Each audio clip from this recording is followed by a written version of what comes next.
আমৃত্যু ভালোবাসি তোকে সিজন ১ পর্ব সংখ্যা ১৯ লেখনীতে সালমা চৌধুরী গল্প পাঠে আমি অরোরা ইসলাম। অতীত মানে এখানে আবির ভাই অতীতে চলে গেছে, অতীতের কোনো কিছু বলছে বুঝছো।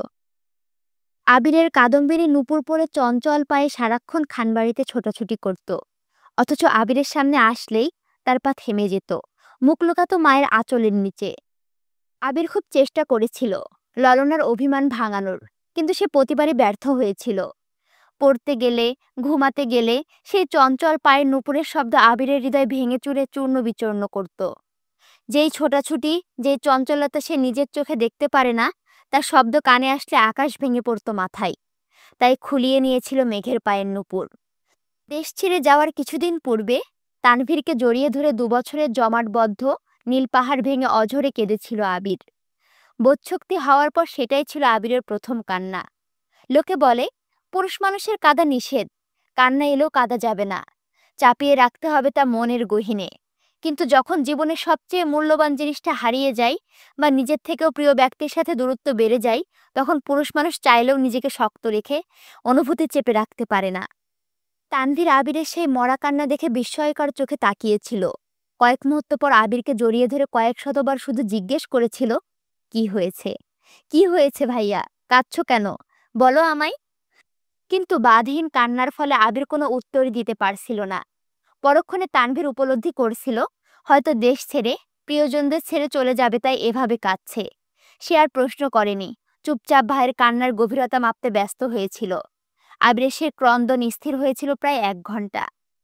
কান্নার মাত্রা কিছুটা কমার পর তানভীর ধীর কণ্ঠে শুধিয়েছিল, কি হয়েছে ভাইয়া, এভাবে কাঁদছো কেন। আবির কান্নারত কণ্ঠে শুধু বলেছিল, আমি ওকে ছেড়ে এতদূর কিভাবে থাকব। গভীর রাত, শান্ত স্তব্ধ পরিবেশে আবিরের এই কথাটা তানভীরের হৃদয়ে গিয়ে লেগেছিল। তানভীরের বয়স তখন সবেমাত্র ১৬তে পড়েছে। এত কিছু না বুঝলেও ভাইয়ের কথাটার মানে সে স্পষ্ট বুঝতে পেরেছিল। তানভীর ছোট করে প্রশ্ন করেছিল, কে সে।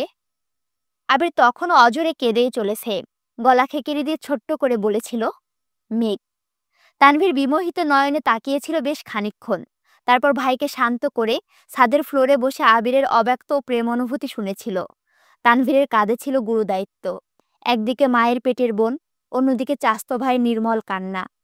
সবকিছু শুনে শেষমেশ তানভীর আবিরের চোখ মুছে মুচকি হেসে শান্ত কণ্ঠে বলেছিল, তুমি চিন্তা করো না ভাইয়া, আমি আসি তো মেঘকে দেখে রাখার জন্য। তোমার ভালোবাসা তোমারই থাকবে। সেই রাতে এক ফোঁটাও ঘুমায়নি দুই ভাই। সারা রাত জেগে শুধু মেঘকে নিয়েই অধিবেশন করেছিল। এমনকি দেশ ছেড়ে যাওয়ার দিনও আবির তানভীরকে জড়িয়ে ধরে শুধু একটা কথাই বলেছিল, ওকে দেখে রাখিস, ওর ওপর যেন কোনো আঁচ না পড়ে। আবির দেশ ছাড়ার পর থেকে মেঘকে দেখে রাখার গুরুদায়িত্ব পড়েছিল তানভীরের ওপর। মেঘ কোথায় যায়, কার সাথে মিশে, খাওয়া, পড়াশোনা, স্কুল, কলেজ, টিউশন, পছন্দ অপছন্দ সবকিছু দেখে রাখা ছিল তানভীরের প্রথম কাজ। শত ব্যস্ততার মাঝেও আবির দিনে কমপক্ষে ৩ বার করে তানভীরকে কল দিয়ে শুধু মেঘের খোঁজ নিত। ৭ বছরের এমন একটা দিনও কাটেনি যে আবির মেঘের খোঁজ নেয়নি। তবে গত ৭ বছরে মেঘের কোনো ছবি দেখেনি আবির। তানভীর অনেকবার বলেছে, পাঠাতেও চেয়েছিল, কিন্তু আবিরের এক কথা, বেঁচে থাকলে দেশে ফিরেই মেঘকে দেখবে। আবির দেশে ফেরার দিন এয়ারপোর্টে আসার পর তানভীর আবিরকে জড়িয়ে ধরে কানে কানে বলেছিল, আজ থেকে আমি রিল্যাক্স করব, তোমার বউ তুমি সামলাবে। আবির মুচকি হেসে বলেছিল, বউকে সামলাতেই তো ৬ মাস আগে ফিরতে হলো। আবির চেয়েছিল আরো ৬ মাস পরে নিজেকে গুছিয়ে একবারে আসতে, কিন্তু হঠাৎই অনাকাঙ্ক্ষিত ঘটনা ঘটল, যার ফলশ্রুতিতে ৬ মাস ওয়েট করা আবিরের পক্ষে সম্ভব ছিল না। যেই ছেলের জন্য ছোট্ট কাদম্বিনীর গায়ে হাত তুলেছিল আবির, যার জন্য তাকে ৯ বছর যাবৎ প্রেয়সীর থেকে দূরে থাকতে হয়েছে, সেই জয় নামক ছেলের পুনরায় আবির্ভূত হয়েছিল মেঘের জীবনে। এইচএসসির পর মেঘকে যে কোচিংয়ে ভর্তি করানো হয়েছে, সেই কোচিংয়ে জয়ও ভর্তি হয়েছিল। তা তানভীর আর আবিরের অজানা ছিল। জয় মেঘকে দেখার পর থেকে খুব চেষ্টা করেছিল কথা বলার জন্য, কিন্তু কোনোভাবেই সুযোগ হইতেছিল না। কোচিং থেকে আবিরকে তা জানানোর পর ছেলের ব্যাচ টাইম চেঞ্জ করে দিতে বলেছিল আবির। তারপর তানভীরও কয়েকদিন মেঘকে কোচিংয়ে দিয়ে আসছে এবং নিয়ে আসছে, কিন্তু তাতেও কোনো লাভ হয়নি। ওই ছেলে মেঘের ব্যাচ টাইমের আগে পরে কোচিংয়ের সামনে দাঁড়িয়ে থাকতো। আবির তানভীরকে ওই ছেলের সম্পর্কে খোঁজ নিতে বলে। দিন শেষে জানতে পারে এই ছেলেটাই ছোটবেলার সেই জয়। এটা জানা মাত্র আবিরের মাথায় রক্ত উঠে গিয়েছিল। ইমার্জেন্সি ভিসা ম্যানেজ করে দেশে ফিরেছে।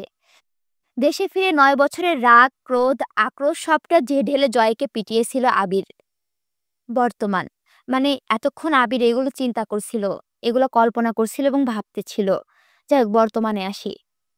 তানভীর ঘণ্টাখানিক মেঘের মাথায় জলপট্টি দিয়েছে, কিন্তু জ্বর যেন কোনোভাবেই কমছে না। হালিমা খান ঘুমিয়ে পড়েছিলেন। হঠাৎ সজাগ হয়ে তানভীরকে জলপট্টি দিতে দেখে উদ্বিগ্ন কণ্ঠে জিজ্ঞেস করলেন, কিরে, তুই এখনো এখানে? সে কখন এসেছিস, খাবি না? তানভীর ছোট্ট করে বলল, খিদে নেই। হালিমা খান পুনরায় বললেন, আবিরও মনে হয় খায়নি, দুই ভাই মিলে খেতে যা। তৎক্ষণাৎ আবিরের কথা মনে পড়ল তানভীরের। বিড়বিড় করে বলল, এই রে, ভাইয়া কোথায় আছে? সঙ্গে সঙ্গে বসা থেকে উঠে দাঁড়ালো, স্বাভাবিক কণ্ঠে মাকে বলল, আম্মু তুমি একটু পরপর বনুর জ্বরটা চেক করো, সমস্যা হলে আমায় ডেকো। কোনো রকম কথাগুলো বলে স্পিডে বের হয়ে গেল মেঘের রুম থেকে। এক ছুটে চলে গেল আবিরের রুমে। কিন্তু আবির রুমের কোথাও নেই, বেলকুনিতেও নেই। তানভীর রুম থেকে বের হয়ে করিডোরের থেকে নিচে নেমে দেখল নিচেও আবির নেই। তানভীর দৌড় দিল ছাদের দিকে। ছাদের দরজা থেকে চোখ পড়ল আবির সিঙ্গেল সোফাতে বসে আকাশের পানে মুখ করে বসে আছে। এক মুহূর্ত দেরি না করে তানভীর বৃষ্টির মধ্যে আবিরের কাছে দৌড়ে গেল। ছোটাছুটির ফলে তানভীরের শ্বাস নিতে কষ্ট হচ্ছে। কয়েকবার ঘন ঘন শ্বাস ছেড়ে আবিরকে ডাকল, ভাইয়া, বৃষ্টির মধ্যে বসে আছো কেন? রুমে চলো। আবির আকাশের দিকে দৃষ্টি রেখে শক্ত কণ্ঠে উত্তর দিল, তুই রুমে যা। তানভীর পুনরায় বলল, প্লিজ ভাইয়া, রুমে চলো। কি পাগলামো শুরু করেছো তোমরা? আবির ক্রন্দিত কণ্ঠে জবাব দিল, আমার জন্য মেঘের আজ এই অবস্থা, আমার তো মরে যাওয়া উচিত। আবিরের অবাধিত কথায় তানভীরের প্রচণ্ড রাগ হলো। রাগে ফুঁসতে ফুঁসতে বলল, তোমাদের মরতে হবে না, আমি মরে যাই, তাতেই তোমাদের শান্তি হবে। আবির ধমকের স্বরে বলল, তানভীর। তানভীর ধীর কণ্ঠে বলল, আমাকে ধমকাচ্ছ কেন? বনু না হয় অবুঝ, পাগলামি করে ফেলছে, তাই বলে তুমি কেন পাগলামি করছো ভাইয়া? তোমার কি এমন কাজ করা মানাচ্ছে? একটু থেমে রাশভারী কণ্ঠে পুনরায় বলল, রাকিব ভাইয়া তোমার অবস্থা দেখে ভয় পেয়ে আমায় কল দিয়েছিল। তুমি যদি স্ট্রং না থাকো তাহলে মেঘকে কে সামলাবে বলো? তুমি তো জানো ভাইয়া, আমার জীবনে মেঘ আর তুমি সবচেয়ে কাছের মানুষ। তোমার বা মেঘের কিছু হলে আমি বাঁচতে পারবো না। প্লিজ পাগলামো করো না, রুমে চলো। প্রথম কথাগুলো শক্ত কণ্ঠে বললেও শেষের কথাগুলো বলার সময় তানভীরের গলা ভিজে আসছিল। আবির যেন বিগ্রহের ন্যায় বসে আছে। তানভীর বেশ কিছুক্ষণ শান্ত কণ্ঠে আবিরকে বুঝিয়ে রুমে নিয়ে গেছে। আবিরকে শাওয়ার নিতে ঢুকে তানভীরও নিজের রুমে গিয়ে ফ্রেশ হয়ে এসেছে। আবিরের মুখোমুখি তানভীর বসেছে। ছাদে অন্ধকার থাকার কারণে আবিরের অভিব্যক্তি বোঝা যায়নি। আবিরের চোখ মুখ ফুলে আছে, দেখে বোঝাই যাচ্ছে বেশ খানিকটা সময় কেঁদেছে। তার উপরে বৃষ্টি, এখনও চোখ টকটকে লাল হয়ে আছে। তানভীর আবিরের হাতটা সামনে এনে এপাশ ওপাশ ঘুরিয়ে দেখল, হাতের অবস্থা খুব খারাপ। তানভীর ওষুধের বক্স থেকে একটা মলম বের করে অল্প অল্প করে লাগিয়ে দিচ্ছে। আবির দাঁতে দাঁত চেপে তা সহ্য করছে। গত ১ ঘন্টা যাবৎ আবিরকে বুঝিয়ে তানভীর রুমে এনেছে। এখন কোনো রকমভাবেই রিয়াক্ট করা যাবে না। তানভীর যথেষ্ট শান্ত আর হাস্যোজ্জ্বল একটা ছেলে, তবে রাগ উঠলে কেমন যেন গম্ভীর হয়ে যায়। আবিরের হাতে মলম লাগিয়ে দিয়ে তানভীর আস্তে করে বলল, ব্যান্ডেজ করে দিব ভাইয়া? আবির স্বাভাবিক কণ্ঠে জবাব দিল, ব্যান্ডেজ লাগবে না, খোলা থাকলে তাড়াতাড়ি ঠিক হবে। তানভীর স্বাভাবিক কণ্ঠে বলল, ভাইয়া খাবে না? আবির গম্ভীর কণ্ঠে উত্তর দিল, না। তানভীর কোমল স্বরে বলল, প্লিজ ভাইয়া, চলো খেতে যাই। আবির নিরেট কণ্ঠে জানালো, আমি খাবো না বললাম তো, তুই খেয়ে নে। তানভীর বুঝতে পারল ভাইয়াকে জোর করে কোনো লাভ হবে না, তাই চুপচাপ রুম থেকে বেরিয়ে চলে গেল। আবিরের বাকি রাত কাটল বেলকনিতে দাঁড়িয়ে। ধীরে ধীরে ভারী বর্ষণ কমেছে, ঝিরিঝিরি বৃষ্টিও একসময় কমেছে। ফজরের নামাজ পড়ার জন্য আবির বাসা থেকে বেরিয়ে গেছে, ফিরেছে ঘন্টা ২ পর। প্রতিদিন সকালবেলা নিচে রান্না আর পেপার পড়ার ধুম লাগলেও আজ ড্রয়িং রুম সম্পূর্ণ ফাঁকা। আবির দীর্ঘ পায়ে সিঁড়ি দিয়ে উঠল। মেঘের রুমে সবাই হুমড়ি খেয়ে পড়েছে। আলী আহমদ খান, মোজাম্মেল খান, ইকবাল খান থেকে শুরু করে বাড়ির ৩ কর্ত্রী, এমনকি মিম, আদি আর তানভীরও উপস্থিত সেখানে। মেঘ শঙ্কিত হয়ে রইল। সবাই যেন একজোটে মেঘের ওপর হামলা চালাচ্ছে। মেঘ সবার দিকে বারবার তাকাচ্ছে শুধু। মোজাম্মেল খান রাগান্বিত কণ্ঠে প্রশ্ন করলেন, বৃষ্টিতে ভিজতে গেছিলি কেন? বৃষ্টিতে ভিজলে যে তোর জ্বর উঠবে, সেই বোধশক্তিটা কি তোর হয়নি এখনো? ইকবাল খান মোজাম্মেল খানকে শান্ত করতে ব্যস্ত। এর মধ্যে আলী আহমদ খান ধীর কণ্ঠে বলে উঠলেন, এখন 1 মিনিট নষ্ট করা একটা দিন নষ্ট করার সময়? ইচ্ছাকৃত জ্বর বাঁধানো কি ঠিক হয়েছে তোমার? কথাটা শান্ত স্বরে বললেও এ কথার অভিপ্রায় অষ্টাদশীর বোধগম্য হল। মালিহা খান, হালিমা খান, আকলিমা খান একজোটে বিলাপ শুরু করেছে। যে যার মতো প্রশ্ন করছে, কোথা থেকে ভিজে আসছিলি, কখন গেছিলি, ভিজলি কেন, আরও কত প্রশ্ন। মেঘ নির্বাক চোখে শুধু তাকিয়ে আছে। সে কি করে বলবে আবির ভাই অন্য কোনো মেয়ের প্রতি কনসার্ন? এটা সহ্য করতে না পেরে এমনটা করেছে। হালিমা খান কোমল কণ্ঠে বললেন, তোর জন্য খাবার নিয়ে আসি মা, অল্প খেয়ে নে প্লিজ। মেঘ সবার ওপরে ওঠার আগ যেন মায়ের ওপরে ঝাড়ল। কাপা কাপা গলায় চিৎকার দিয়ে বলল, বললাম তো খাবো না, তেতো লাগছে সবকিছু। কথাটা ঠিকমতো শেষ করতেও পারল না। আবির হাজির হলো রুমে। মেঘের দৃষ্টি আবিরের ওপরে পড়তেই অকস্মাৎ কম্বল টানল কপাল পর্যন্ত। আবির গম্ভীর কণ্ঠে বলল, এখানে এত ভিড় করার মতো কি হয়েছে? অসুস্থ রোগী দেখতে এসেছো? দেখে চুপচাপ চলে যাবে। রোগীকে এত প্রশ্ন করছো কেন? ডাক্তার বলেছেন ওরা কোনো প্রকার চাপ না দিতে। অনুগ্রহ করে ওকে একটু শান্তিতে থাকতে দাও। একদমে কথাগুলো বলল আবির। ইকবাল খান ভাতিজার রাগ বুঝতে পেরে শান্ত কণ্ঠে বললেন, না মানে মেঘ জেনে বুঝে বৃষ্টিতে কেন ভিজেছে এটাই সবাই জিজ্ঞেস করছিল, আর কিছু না। আবির কণ্ঠ দ্বিগুণ ভারী করে বলল, ওর ইচ্ছে হয়েছে বৃষ্টিতে ভেজার, তাই ভিজেছে। তাছাড়া জ্বর হলে মাথা ফ্রেশ হয়। এখন সবাই নাস্তা করতে যাও। মেঘ কম্বলের নিচ থেকে ভেঙচি কেটে মনে মনে বলল, যার জন্য করি চুরি সেই বলে চোর। আপনি আমায় বাধ্য করেছেন বৃষ্টিতে ভিজতে, আর এখন সবার সামনে সেটা আমার ইচ্ছে বলে চালাচ্ছেন। বাহ হিটলার, বাহ, কি বুদ্ধি আপনার। বাড়ির কেউ কোনো কথা বলল না। চুপচাপ সকলে রুম থেকে বের হতে লাগলো। আবির গম্ভীর কণ্ঠে বলল, তানভীর, মেঘের জন্য নাস্তা নিয়ে আয়। হালিমা খানও চলে গেলেন মেঘের নাস্তা রেডি করতে। মেঘ তখনও কপাল পর্যন্ত কম্বল টেনে রেখেছিল। রুম নিস্তব্ধ হয়ে যাওয়ায় মেঘ ভেবেছে সবাই চলে গেছে, তাই এক আঙুলে আস্তে করে কম্বলটা কপাল থেকে নামাতেই চোখ পড়ল আবির ভাইয়ের শোণিত চোখের দিকে। মেঘ আর আবিরের চোখাচোখি হতে আবির একটানা দুবার ভুরু নাচালো। আবির ভাইয়ের এমন কাণ্ডে মেঘ হেসে ফেলল। তৎক্ষণাৎ মনে পড়ে গেল ও তো আবির ভাইয়ের ওপরে রেগে আছে। আকস্মাৎ মুখ গোমরা করে ফেলল মেঘ। আবির চেয়ার টেনে মেঘের বিছানার পাশে বসে মৃদু কণ্ঠে শুধালো, এখন কেমন লাগছে? জ্বর কি কমেছে? মেঘ ওষ্ঠ উল্টালো, কিছুই বলল না। আবির সহসা মেঘের কপালে হাত রাখল, সাথে একবার গলায় হাত রেখে সঙ্গে সঙ্গে কপাল কুঁচকে হাত সরিয়ে নিল। তটস্থ হয়ে বলল, এখনও তো অনেক জ্বর। বসা থেকে উঠে টেবিল থেকে থার্মোমিটার নিয়ে বিছানায় বসে মেঘের জিহ্বার নিচে ধরল। মেঘ হাঁ করে তাকিয়ে আছে আবির ভাইয়ের দিকে। আবির কপাল কুঁচকে তাকিয়ে রইল মেঘের দিকে। দুজনেই নিস্তব্ধ, দুই জোড়া চোখ গভীরভাবে অনুধাবনী। মেঘের বুকের ভেতর তোলপাড় শুরু হচ্ছে। এর মধ্যে তানভীর গলা খেকড়ে দিয়ে রুমে ঢুকল। তৎক্ষণাৎ দৃষ্টি সরিয়ে নিল আবির। তানভীরের কণ্ঠ শুনে মেঘ দৃষ্টি সরিয়ে ভাইয়ের দিকে চাইল। আবির থার্মোমিটার চেক করতে ব্যস্ত হলো। তানভীর ভাইয়ের দিকে প্লেট বাড়াতে মেঘ চোখ গোল গোল করে তাকালো। মনে মনে বলল, এখনও কি আবির ভাই খাইয়ে দেবেন আমায়? আবির কোনো দিকে না তাকিয়ে ছোট্ট করে বলল, তুই খাইয়ে দে। তানভীর বিস্ময় সমেত তাকালো আবিরের দিকে। আবির তানভীরকে চোখ দিয়ে ইশারা করতে তানভীর স্বাভাবিক ভঙ্গিতে বলল, ঠিক আছে, আমি খাইয়ে দিচ্ছি। আবির বিছানা থেকে উঠে চেয়ারে বসে আছে। তানভীর মেঘকে উঠিয়ে খাওয়ানো শুরু করলো। মেঘ জোর করে অল্প অল্প খাচ্ছে। তানভীর মেঘকে এটা সেটা বলে বুঝাচ্ছে আর খাওয়াচ্ছে। আবির যেন নীরব দর্শক। একবার ফোনের দিকে দেখছে, একবার মেঘের খাওয়া দেখছে। কোনো মতে অল্প খেয়ে মেঘ শীতল কণ্ঠে বলল, আর খাবো না ভাইয়া। তানভীরও আর জোর করল না। পানির গ্লাস এগিয়ে দিল মেঘের দিকে। খাওয়া শেষে পানির গ্লাস টেবিলে রাখতে রাখতে তানভীর বলে উঠল, ভাইয়া, বনুকে ওষুধগুলো খাইয়ে দাও প্লিজ, আমি নিচে যাচ্ছি, খুব খিদা লাগছে। তানভীর রুম থেকে বেরিয়ে নিচে চলে গেছে। আবির ফোন পকেটে রেখে টেবিল থেকে ওষুধ রেডি করে মেঘের দিকে এগিয়ে দিল। মেঘও মাথা নিচু করে ওষুধগুলো খেয়ে নিল। আবির নিরেট কণ্ঠে বলল, সাবধানে থাকিস। আবির চলে যেতে নিলে মেঘ আবিরের ডান হাত আঁকড়ে ধরে। সহসা আবির ব্যথায় উফ করে উঠল। মেঘ সঙ্গে সঙ্গে হাত ছেড়ে দিল। মেঘ ভাবছে আবির ভাই হয়তো বিরক্ত হচ্ছেন মেঘের ছোঁয়াতে। অকস্মাৎ মেঘের মনটা খারাপ হয়ে গেল। কাঁদো কাঁদো কণ্ঠে মেঘ বলল, আমি মরে গেলেই আপনি। এতটুকু বলতে আবির অগ্নিদৃষ্টিতে চাইল অষ্টাদশীর দিকে। মেঘ কথা সম্পূর্ণ করতেই পারল না।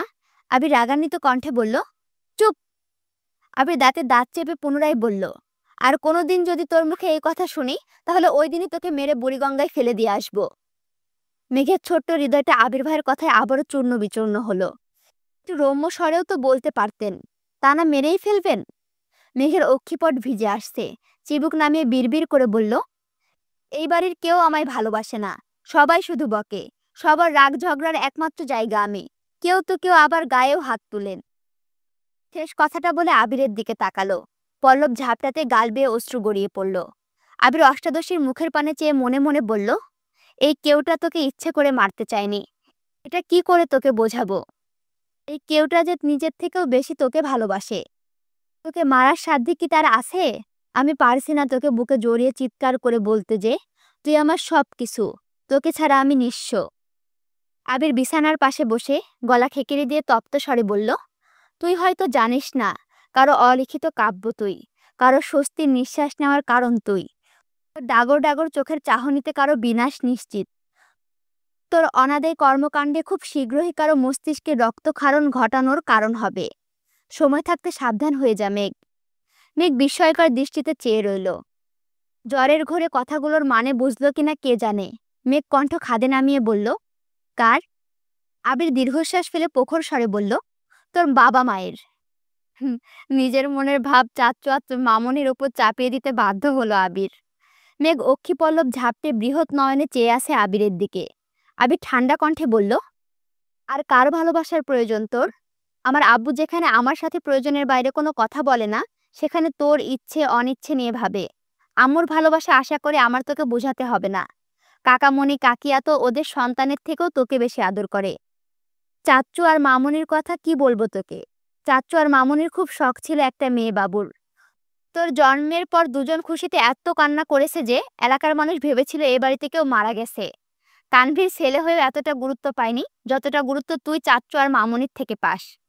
তানভীরের জীবনে বাবা মায়ের পরে তোর অবস্থান। মিম আদি তো তোরই ভক্ত। খানবাড়িতে তোর যতটুকু অগ্রাধিকার তা আমাদের কারণে। আর কার ভালোবাসা চাস তুই? একসাথে কথাগুলো বলে আবির থামল। তারপর দীর্ঘশ্বাস ছেড়ে বলল, উল্টোপাল্টা কথা ভেবে নিজেকে কষ্ট দেওয়া বোকামি ছাড়া কিছুই না।